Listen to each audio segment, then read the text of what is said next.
Hello, I've got something that you've probably never seen before. This is a Windows 8.1 tablet running full Windows. You've seen that before, but it's an 8-inch one. That's kind of recent. This is a Toshiba Encore with a Intel Bay Trail chipset that's a quad core running, I think it's like 1.33 gigahertz. And then it's got like an Intel HD integrated graphics card. And the cool thing is, I have connected to it a hard case, which is just snapped on there, and on the hard case is attached a Gameklip, which is originally intended for Android devices, but I've got a PlayStation 3 controller hooked in, and you can see the light is on, and I'm actually connected. So what I've done is I've installed Scarlet Crush Productions PS3 controller drivers, and I also have a Bluetooth dongle over here, so it's able to connect, and I'm able to install Steam games on here and run stuff. Obviously, you're not going to be running Battlefield 4 or something on a little 8-inch tablet, but you'd be surprised what this actually can do. So let me go ahead and start off by showing you one game. Now see, look here. I'm on the top. There's my desktop. There's Steam.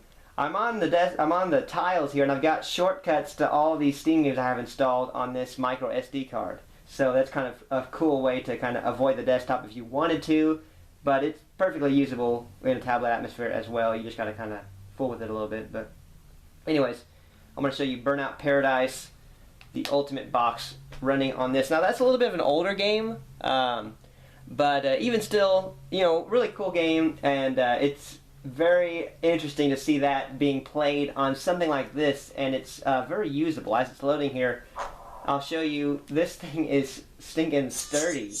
You wouldn't think it would be, but it actually is not bad at all. You know, it's a little weighty. This weighs more than an Nexus 7. Let me turn this down a little bit.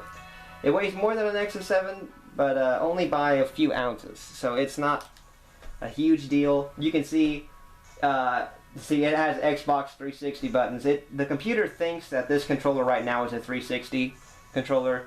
So, because the drivers that Scarlet Crush Production made are made with X input, so it basically is the best for any PC games that are optimized for a controller. But also you can use X-Patter and play, you know, anything that was made for mouse and keyboard on here as well that'll run well. So anyways, I'm going to try to get into driving around so you can see how it looks on here. And this one actually is going at native resolution.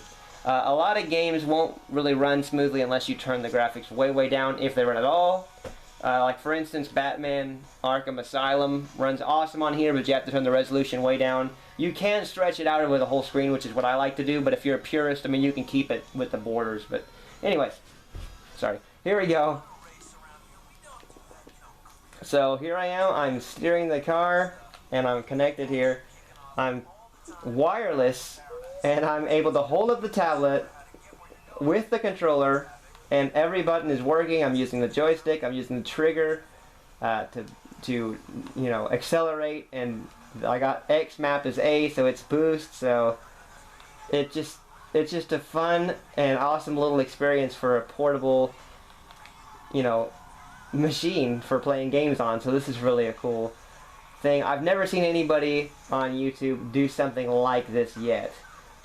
So, and I know this kind of a tablet really is not meant for gaming, but as you can see, here's a game running, you know, that came out during the PlayStation 3 era, and, you know, it does fine. And you know, granted, not all of them work, even from that time period, but most all of them are going to run really smooth, so, from that era. You know, recent stuff won't run too well, but, I mean, hey, you can either live with low frame rates and low resolutions or not play them at all. Obviously, if it just came out and it's something huge like Crysis 2 or 3, you know, that's just not going to be playable no matter what you do. But something like this is not extremely graphic intensive, and if you know, are willing to... Actually, I think I have the settings like on high, at least textures. I think it's native and I have high textures. Let me check. Okay, let me just show some proof here. There's my face on that little picture. Yes. Video options. Display. I'm at 1280, or yeah, 1280 by 800, which is native. I've got everything low and texture quality standard. So I got, basically just normal settings, and it's at native resolution. Now let me just do a little bit of talking, because I don't have time in the same video to do all this, showing you everything. I know one thought would be, how does emulators run on this? And the answer to that is, they run pretty awesome. PS1 and 64 runs 100%. You can up-res the graphics and make them look really awesome. Let me see, turn this down somewhere. Okay.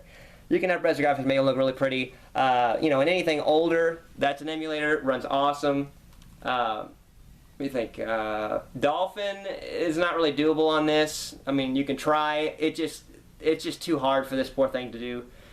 That being said, though, PCSX2 actually is quite doable. That's the PlayStation 2 emulator. You can run several games if you're willing to go with the native resolution, which is like 480p. For instance, I've had Kingdom Hearts 1 and Final Fantasy X, both on here fully playable at full speed. So there's just a couple examples. There's a few other third-party ones that have gotten to work as well. But like, for instance, Dragon Quest VIII, just fooling around with it, trying to see if I can get it to go smoothly. It's just too hard. So it's like right there on the edge, but it's just not quite full speed, and that's with all the speed hacks all the way up. But other games, like a Kingdom Hearts or, I don't know, lots of other ones, will be full speed if you're willing to throw speed hacks like crazily and make it a hair bit unstable, but still really fluid and playable. So, it actually is able to game a little bit. So, and you can see here, it's got the controller hooked on. Small indie games like Anti-Chamber, Bastion, Fez, that kind of stuff is really, really cool on this.